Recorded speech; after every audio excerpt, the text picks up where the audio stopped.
RMT Tuesdays is going to be a series that looks through the RMT forums for interesting themes, and we are going to analyze it together. So today we are going to be looking at a very interesting Bellibolt team piloted by Spook to extreme successes. And when I say extreme, I do really mean extreme, because he not only ranked 1 with this team, he also managed to go on a 0-loss win streak with this team.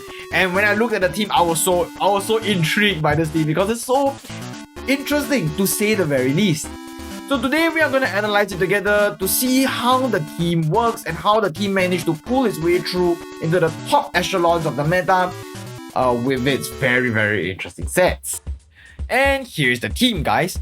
This is an interesting team because it utilizes mons that you don't really see as much in the current meta game, like Tinkerton and Rillaboom. These are mons that have very good utilities that aren't really explored because SDOU is really insanely saturated with powerful threats. It also has a very strong offensive core with Rillaboom, Dragapult, and Greytask, and it allows an experienced player to pilot it to success in the current metagame. A player like Spook, who is an evil genius, by the way, I just gotta say, he's a real evil genius. He cooked up an insane Assault Vest Bellibolt team before this and piloted it to success, and it really is an indicator that if you love a Pokemon and it has the right niches, and you build the right team around it, you can definitely bring it to success. So let's break down the team together. Introducing the star of the day's show, Bellibolt. Bellibolt is an interesting Pokemon because it is neither OU nor UU, not even NU. It is PU, guys. It's poorly used. It is an interesting Pokemon because it has all the right things in all the right places, but its stats outside of HP is really lackluster, which makes it a very underexplored Pokemon as of the current metagame. Let's start from the beginning. Heavy Duty Boots on Bellibolt allows it to come in on hazards freely. This is pretty standard for bulky teams to run, as they want to be able to improve their lifespan by a lot and give it access to all the variety of utility moves that it has. Assault Vest deprives it of that, so people generally will use Heavy Duty Boots. Bulky teams would also generally run 3 to 4 Heavy Duty Boots users because they want to lessen the burden on their hazards controller. The item of choice can differ from player to player, with some players opting for leftovers, but I'm just gonna go with what Spook opted for. Then you've got its incredible ability Electromorphosis. Electromorphosis is an ability that when the Pokemon is hit by a physical move, the next electric type move it uses doubles in attack. This means that this charge that you're looking at right here goes from a base 80 power move to a 160 base power move. That is insane. However, multi-hit moves don't really charge the stack on Bellibolt, so you can't get that juicy 400 base power on this charge when you are hit 5 times with a Rock Blast and Skill Link. Spook opted this ability over Static to punish pivots because this charge already has the ability to paralyze and couples a lot better with his current moveset, Soak. Now, Soak is an extremely rare move to get, and running it on this Pokemon is ideal since it gets to status Pokemons that don't really want to be status at all. Pokemon with a base typing of Poison or Electric, they are now converted to Water type thanks to this move, and it neutralizes their immunity to Toxic and Paralysis respectively. Guess what? Bellibolt is also one of those rare Pokemon that get Toxic. I guess Iono must have been really toxic, huh? Without being locked into attacking move thanks to running Heavy Duty Boots over Assault Vest, it can now utilize Slack Off to improve its longevity. This charge is the electric move of choice as we discussed earlier that pairs well with Electromorphosis. Moving on to its EV spread, its HP value of 421 allows it to live on 1 HP from rocks if its boots gets knocked off. The rest of the EV goes to making Bellibolt a lot more bulkier and fatter. The Terra choice for Bellibolt is naturally going to be one that resists ground or grass type, since you can see from the rest of its team, it's really weak to both of those typing. Spook opted to use Flying since it allowed it to stave off Spike stacks unlike Grass or Fairy, and he did mention that Grass is a good option since it not only works well with Rillaboom, it also works best with leftovers. Next on the team is the offensive powerhouse Choice Banded Rillaboom. This Pokemon pairs really well with Bellibolt since it's able to set up grassy terrain, which weakens Bellibolt's ground weakness. It also heals all of its other team members since they are all grounded as well. Rillaboom's base typing of Grass type is also really effective at acting as a switch for Bellibolt, and is able to capitalize on soak targets by threatening them out with a priority Grassy Glide. Moving on to the moves, Knockoff's utility is incredible as always since it allows Spook to remove items from certain defensive switch-ins. He opted to run high horsepower over U-turn as he wanted the ability to knock out Iron Morph, Raging Bolt, and King Gambit, which U-turn was not able to do. Without high horsepower, his great task would have the sole duty of dealing with big threats like King Gambit, and that could easily cost him the game. Running Terra Grass ensures that his Grassy Glide hits extremely hard, while retaining the important Grass typing to sponge ground type hits. With an adamant nature and 176 speed EVs, it allows Rillaboom to hit 250 speed, which outpaces Raging Bolt while retaining as much HP as they can. This increased HP buff also ensures that they are able to come in on Ogerpon Wellspring with more ease and survive Wood Hammers better. Alomomola usually doesn't really require much introduction, but the one thing I truly love about Spook's team is that he finds a way to incorporate new ways to tackle the meta without detracting from how good a Pokemon is. This Alomomola set right here is crazy. It highlights his understanding of the metagame and his team. It's his physically defensive wall of the team and provides powerful Wish support to ensure longevity of all its other mons. Wish and Flip Turn are standard stuff, since Wish provides support to all other mons while Flip Turn ensures that the Wish is passed out safely. Alomomola's lack of speed ensures that Flip Turn goes last, so that Alomomola could absorb the hit safely before passing out to another mon. Protect is there because Wish Protect is a common combination, and it also pairs well with toxic opponents from their Bellibolt interactions, and it also allows him to scout for his opponent's next play. Finally, Tickle is being run as a way to deter offensive sweepers from setting up.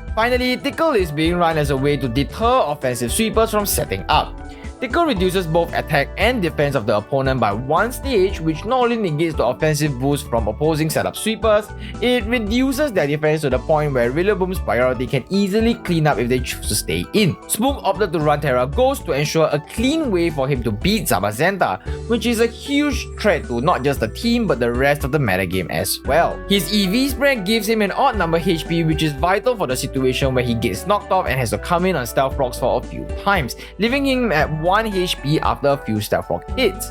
Speed is at an absolute minimum as to ensure Alomomola is the one that sponges all the hit before flip turning out to another mon.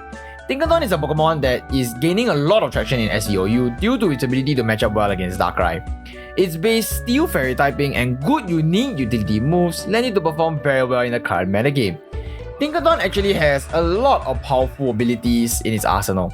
Its access to Mold Breaker and Own Tempo are incredible, with Mold Breaker ignoring the abilities of other mons and Own Tempo having immunity to Intimidate. However, Spook decided to go with Pickpocket instead of the other two strong abilities, opting to go for the route less traveled. This is because during his team construction, he realized that his team had a huge gaping ground weakness and if not properly dealt with, could easily steamroll his team. With Air Balloon being a one-use item, it pairs well into Pickpocket since it allows him to steal the attacker's items while being able to reduce the impact of the opponent's next move. On top of that, with how the mechanics function, Tinkaton's Pickpocket ability immediately activates after its Air Balloon pops, making it extremely powerful since it can switch in on mons going for momentum moves like Flip Turn or U-turn and steal the item directly. During early release of Scarlet and Violet, Tinkaton was known for its high-powered stab in the form of Gigaton Hammer, and a lot of offensive sets popped up as a result.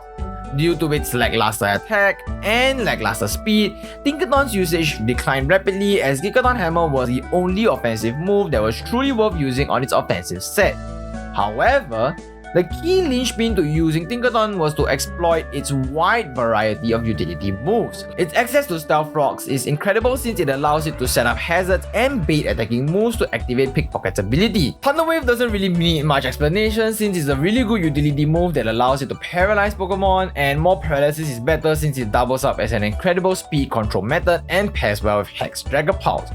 Encore over Knockoff is incredible because it gives Spook a free turn to either spread more status or set up hazard. With Alomomola being the defensive backbone of the team, Tinkaton acts as the specially defensive backbone of the team. Its speed EVs hit 250 speed and as a result is able to outpace Raging Bolt and lock it up with Encore. On top of that, it ensures it still outpaces common hyper-offensive dragons that are paralyzed at +1, which makes Tinkaton's job much easier to do. Heavy duty boots is important for this great task because it's this team's primary way of dealing with King Gambit. So great task has to be kept relatively healthy until King Gambit was out of the way. Not carrying booster energy also helps to camouflage offensive great task, misleading opponents to think his great task is defensive thanks to his team structure. Close combat and headlong rush are high-powered industry standard coverages, and great task gets stabbed on all those moves, which is pretty unfair if you ask me.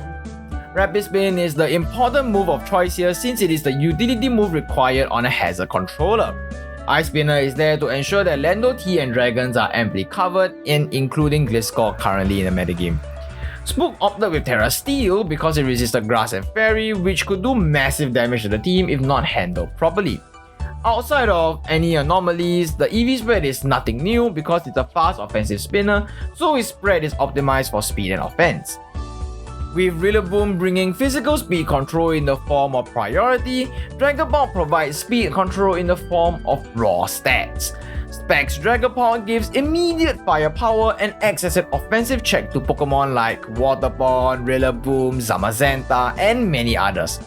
Generally, Infiltrator is the better ability since it allows Dragapult to bypass substitutes, but there are people who use Clear Body over Infiltrator. Spook isn't one of them. With Rillaboom being the physical speed control by bringing priority, Dragapult provides speed control in the form of raw stats. Specs Dragapult gives immediate firepower and acts as an offensive check to Pokemon like Waterborne, Rillaboom, Zamazenta, and many others. Generally, Infiltrator is the better ability since it allows Dragapult to bypass subs, but there are people who use Clear Body over Infiltrator. Spook just isn't one of them. With Rillaboom being the physical speed control by bringing priority, Dragapult provides speed control in the form of raw stats. Specs Dragapult gives immediate firepower and acts as an offensive check to Pokemon like Waterborne, Rillaboom, Zamazenta, and many others. Generally, Infiltrator is the better ability since it allows Dragapult to bypass subs, but there are people who use Clear Body over Infiltrator. Spook isn't one of them. Both of Dragapult's dual stab of Shadow Ball and Draco Meteor are both very consistent as they are able to clear out a large proportion of the metagame. I would say Draco Meteor is consistent as well, but Draco Meteor is only consistent and missing when I need it to hit. Yeah.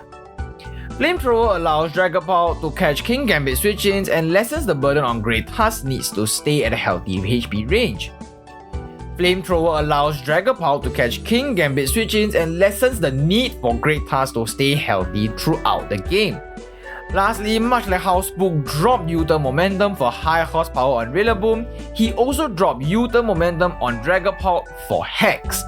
Hex is extremely useful for longer, drawn-out games where he can capitalize on the status that was spread by Bellibolt and Tinkaton. However, he did mention that it has not come out most of the time in the games, so you can opt to run U-turn if you are repurposing this team for yourself.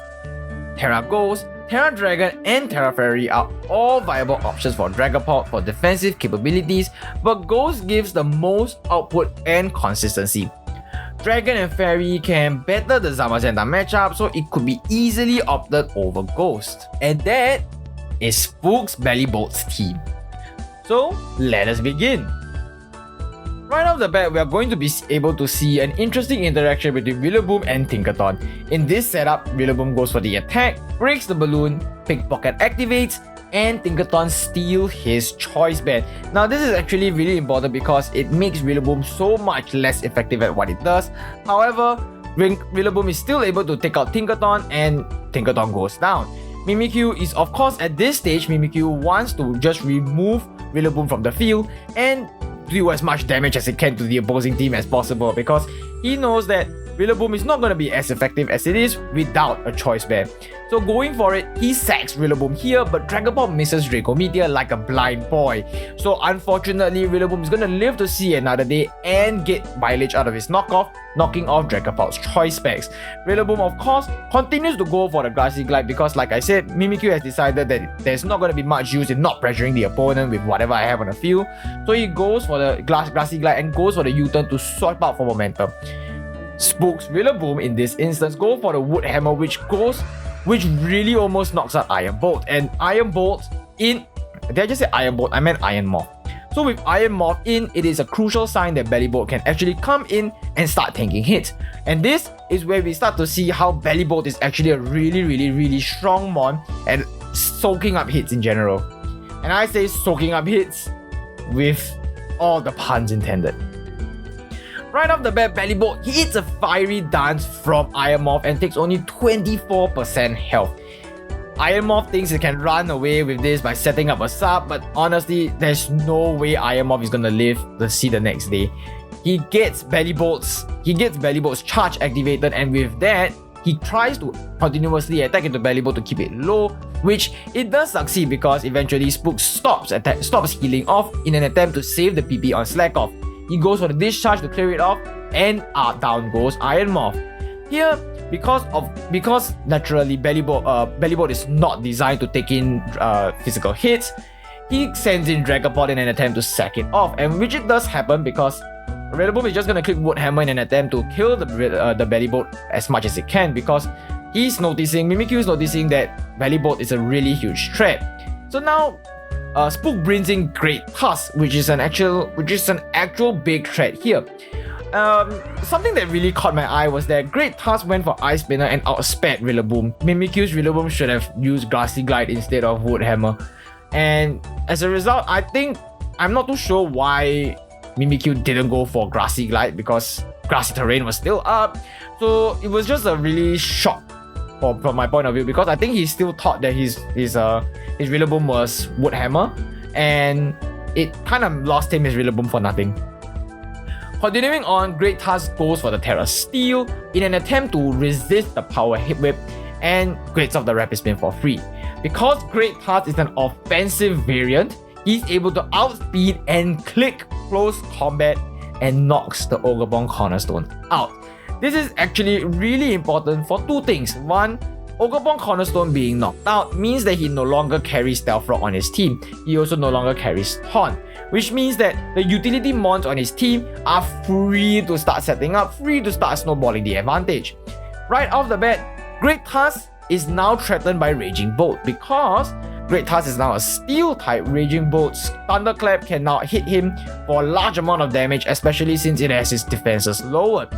Knowing this, I am pretty sure, yes, Spook starts to bring back Bellibolt again, and Bellibolt is once again going to shine and show you how beautiful this set is actually made.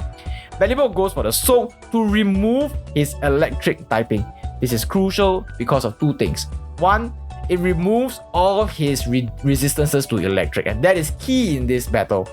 So two, it also allows him to start racking up damage on Raging Bolt. You can see that Bellibolt goes for the Toxic because he expects the opponent to start switching out. But Mimikyu doesn't switch out in this instance and goes for the Dragon Pulse instead. Bellibolt slacks off, trying to heal up, and we're gonna see a bit of a back and forth here because Mimikyu is gonna start Calm Minding. Bellibolt, look at that damage from Bellibolt's discharge. That is a charge discharge, and that is insane damage.